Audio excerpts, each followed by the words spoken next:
வணக்கம். திசைகளின் 10 மணி செய்திகள். லஞ்ச ஊழலில் சமரச போக்கு இல்லை, யாராக இருந்தாலும் உரிய நடவடிக்கையே பிரதமர் திட்டவட்டம். லஞ்ச ஊழல் விவகாரங்களில் சமரச போக்கிற்கு அறவே இடமில்லை என்று பிரதமர் டத்தோஸ்ரீ அன்வார் இப்ராஹிம் இன்று மீண்டும் திட்டவட்டமாக அறிவித்தார்.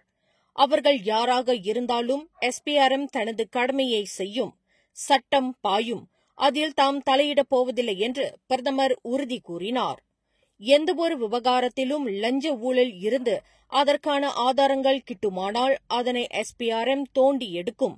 அவர்கள் தீபகற்ப மலேசியா அல்லது சபாவில் தான்சிரியாக இருந்தாலும் சரி, அமைச்சராக இருந்தாலும் சரி, விசாரணையே.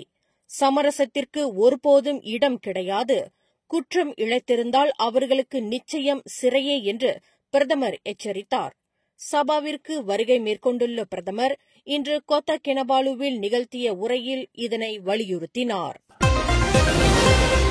வரும் அக்டோபர் 10 நாடாளுமன்றத்தில் தாக்கல் செய்யப்படவிருக்கும் 2026 ஆண்டுக்கான பட்ஜெட்டின் போது சபாவிற்கு நல்ல செய்தி அறிவிக்கப்படலாம் என்று பிரதமர் டத்தோஸ்ரீ அன்வார் இப்ராஹிம் இன்று கோடி காட்டியுள்ளார். முந்தைய அரசாங்கங்கள் இதுவரை செயல்படுத்தாத நன்மைகளை மக்களுக்கு தமது தலைமையிலான அரசாங்கம் முதல் முறையாக வழங்கவிருக்கிறது என்று அன்வார் குறிப்பிட்டார். இன்று சபா கோத்தா கினபாலு, காம்போங் குபூனி, டேவான் பிசோம் புருவான் மண்டபத்தில் சீர்திருத்தத்திற்கான 27ஆம் ஆண்டு நிறைவை முன்னிட்டு நடத்தப்பட்ட ஹிம்புனான் தாமு ரப்பாட் உமும் எனும் நிகழ்ச்சியில் பிரதமர் இதனை அறிவித்தார். பெட்ரோல் ரான் 95 எரிபொருள் லிட்டருக்கு 1 ரிங்கெட் 99 காசுக்கு விற்பனை செய்யப்படும் திட்டம் நாளை செப்டம்பர் 27 முதல் கட்டம் கட்டமாக அமல்படுத்தப்படவிருப்பதை தொடர்ந்து அவ்வகை பெட்ரோலை வாங்குவதற்கு முக்கிய ஆவணமாக பயன்படுத்தப்படும் மைகார்ட் அட்டையை மாற்றிக்கொள்வதில் மக்கள் காட்டி வரும் ஆர்வம் மகத்தான வரவேற்பை பெற்றுள்ளது என்று உள்துறை அமைச்சர் டத்தோஸ்ரீ சைஃபுடின் நசுட்டியோன் இஸ்மாயில் தெரிவித்தார். உதாரணத்திற்கு, மைகாட்டில் சேதமுற்ற மின்பொருளை கடந்த செவ்வாய்க்கிழமை முதல் வரும் அக்டோபர் 7 வரை மக்கள் இலவசமாக மாற்றிக்கொள்ளலாம் என்று தேசிய பதிவு இலாகாவான JPN அறிவித்தது முதல் சபாவில் 800 மைகாட் அட்டைகள் மாற்றப்பட்டுவிட்டன என்று சைஃபுடின் குறிப்பிட்டார். பொதுவாக நாடு முழுவதும் நாள் ஒன்றுக்கு கிட்டத்தட்ட 1000 மைகாட் அட்டைகள் மாற்றப்படுகின்றன. மாதத்திற்கு சராசரி 30,000 மைகாட் அட்டைகள் மாற்றப்படும்.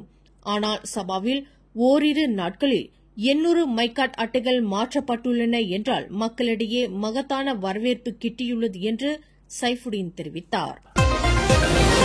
பினாங்கு பத்து ஃபேரங்கியில் உள்ள ஃப்ரீடம் ஹில் மலைப்பகுதியின் அருகில் உள்ள ஹாப்பிராக் காட்டுப் பகுதியில் மலையேற்றத்தில் ஈடுபட்டிருந்த ஒரு ஆணும் ஒரு பெண்ணும் காணவில்லை என்று அறிவிக்கப்பட்டுள்ளது. அந்த இருவரும் வழி தவறி சென்றிருக்கலாம் என்று கூறப்படுகிறது.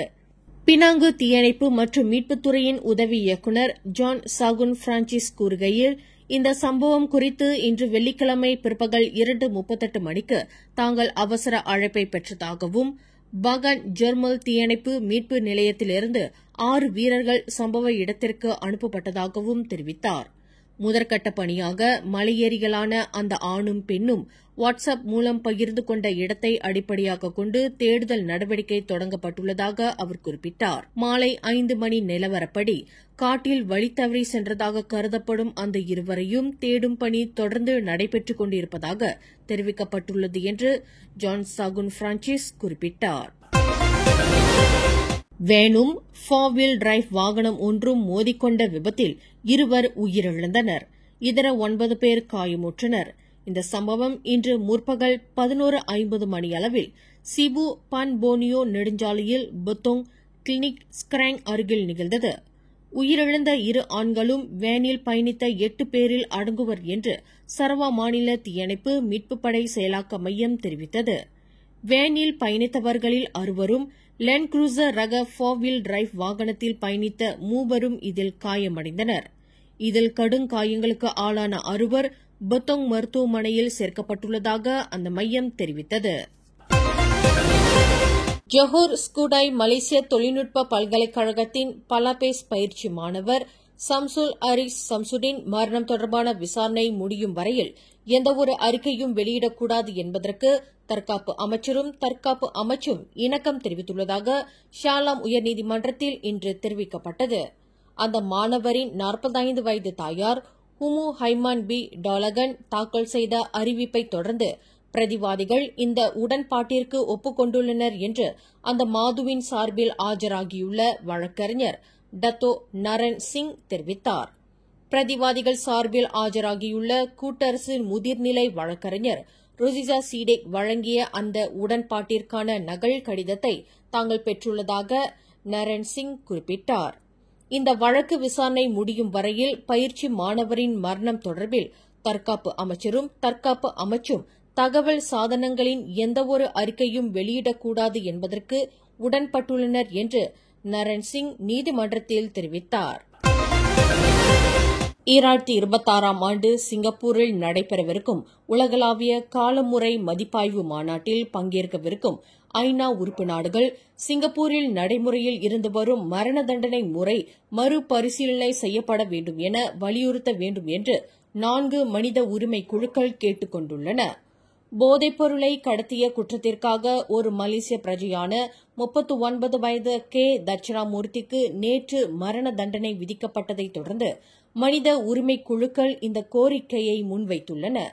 சிங்கப்பூரை தளமாக கொண்ட திங்க் சென்டர் மற்றும் தாய்லாந்தின் ஃபோரம் ஏசியா ஆகியவற்றுடன் இணைந்து மலேசியாவில் ஸ்வாராம் மற்றும் புசாட் கோமாஸ் ஆகியவை இன்று கூட்டாக வெளியிட்டுள்ள அறிக்கையில் இந்த கோரிக்கையை முன்வைத்துள்ளன. சிங்கப்பூரில் மரண தண்டனை முறை மறுபரிசீலனை செய்யப்பட்டு ரத்து செய்யப்பட வேண்டும். ஏற்கனவே தூக்கு தண்டனை விதிக்கப்பட்டு நிலுவையில் உள்ள வழக்குகளில் தண்டனை நிறைவேற்றப்படாமல் இருப்பதற்கு இடைக்கால தடை விதிக்கப்பட வேண்டும் என்று அந்த மனித உரிமை குழுக்கள் தங்கள் அறிக்கையில் கேட்டுக் கொண்டுள்ளன.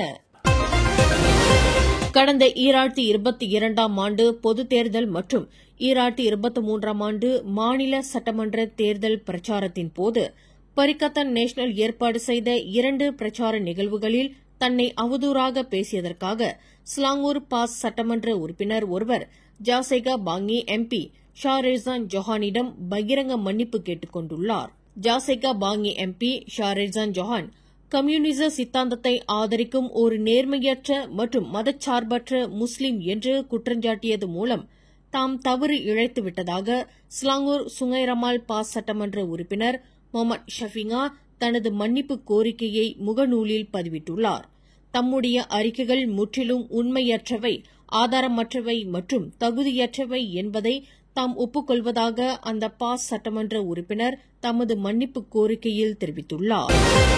மனிதவள அமைச்சுக்கும் தொழிலாளர்களை பிரதிநிதிக்கின்ற தொழிற்சங்கத்திற்கும் இடையில் நல்லுறவையும் நல்லிணக்கத்தையும் விதைக்கும் நோக்கில் ஒவ்வொரு தொழிற்சங்க அலுவலகத்திற்கும் வருகை புரிந்து வரும் மனிதவள அமைச்சர் ஸ்டீவன் சிம்மின் வருகையை முன்னணி தனியார் தொலைக்காட்சி நிறுவனமான TV3 தொழிற்சங்கம் வெகுவாக பாராட்டியுள்ளது. கடந்த 22 மாதங்களில் ஸ்டீவன் சிம் வருகை புரிந்த 34வது தொழிற்சங்க அலுவலகமான சிஸ்டம் டெலிவிஷன் மலேசியா பிரஹாட் எனும் TV3 தொழிற்சங்கம் விளங்குகிறது என்று தலைவர் கைருல் ஜமான் முகமது தெரிவித்தார். நேற்று வியாழக்கிழமை TV3 தொழிற்சங்கம் அலுவலகத்திற்கு வருகை புரிந்த அமைச்சர் ஸ்டீவன் சிம்மை வரவேற்று உரையாற்றுகையில் கைருல் ஜமான் மேற்கண்டவாறு கூறினார். அமைச்சர் ஸ்டீவன் சிம்மின் வருகை TV3 பணியாளர்களுக்கு மிகுந்த உற்சாகத்தையும் நம்பிக்கையையும் தருகிறது என்று அவர் குறிப்பிட்டார். TV3 36 ஆண்டுகால தொழிற்சங்க வரலாற்றில் மனிதவள அமைச்சர் ஒருவர் தங்கள் அலுவலகத்திற்கு வருகை புரிந்திருப்பது இதுவே முதல் முறையாகும் என்று அவர் புகழ்ந்துரைத்தார். அமைச்சர் ஸ்டீவன் சிம்மின் இந்த வருகையானது அரசாங்கத்திற்கும் தொழிற்சங்கத்திற்கும் இடையிலான உறவை வலுப்படுத்துவதில் மனிதவள அமைச்சின் அர்ப்பணிப்பு மற்றும் ஆதரவை காட்டுகிறது என்று அவர் குறிப்பிட்டார். தொழிற்சங்கங்களுக்கு உதவிடும் நோக்கில் மனிதவள அமைச்சு அறிமுகப்படுத்திய தொழிற்சங்க விவகார திட்டத்தில் 2025ஆம் ஆண்டில் TV3 தொழிற்சங்கம் கல்வி மற்றும் ICT திட்டத்திற்கு 25,000 ரிங்கெட்டை அமைச்சிடமிருந்து பெற்றதற்கு அமைச்சருக்கு தாங்கள் நன்றி கூற கடமைப்பட்டுள்ளதாக கைருல் ஜமான் தமதுரையில் குறிப்பிட்டார். கோலாலம்பூரில் நடைமுறைப்படுத்தப்படவிருக்கும் வாரிசான் KL என்ற கோலாலம்பூர் பாரம்பரிய திட்ட அமலாக்கம் குறித்து மேன்மை தங்கிய ஸ்லாங்கூர் சுல்தான் சுல்தான் ஷராஃபுடீன் இட்ரிஷாவிற்கு கூட்டரசு பிரதேசத்திற்கான பிரதமர் துறை அமைச்சர் டத்தஸ்ரீ டாக்டர் ஜலேஹா முஸ்தபா இன்று விளக்கமளிப்பை சார்பு செய்தார். கோலாலம்பூர் பாரம்பரிய திட்ட அமலாக்கத்தில் மேன்மை தங்கிய ஸ்லாங்கூர் சுல்தானின் இதயத்தில் இரண்டர கலந்த வரலாற்று சிறப்புமிக்க சுல்தான் அப்துல் ஜமாட் கட்டடத்தின் புனரமைப்புக்கு கொடுக்கப்படவிருக்கும் முக்கியத்துவம் மற்றும் அழுத்தம் குறித்து சுல்தானுக்கு தாம் விளக்கம் அளித்ததாக அமைச்சர் ஜலேஹா தமது முகநூலில் தெரிவித்துள்ளார். நாட்டில் பருவமழை மாற்றம் வரும் செப்டம்பர் 30ஆம் தேதி தொடங்கி நவம்பர் வரை நீடிக்கும் என்று எதிர்பார்க்கப்படுகிறது. இந்த ஆண்டு மே 10ஆம் தேதி தொடங்கிய தென்மேற்கு பருவமழை காலம் முடிவடைந்த நிலையில் பருவமழை மாற்றம் தொடங்குகிறது.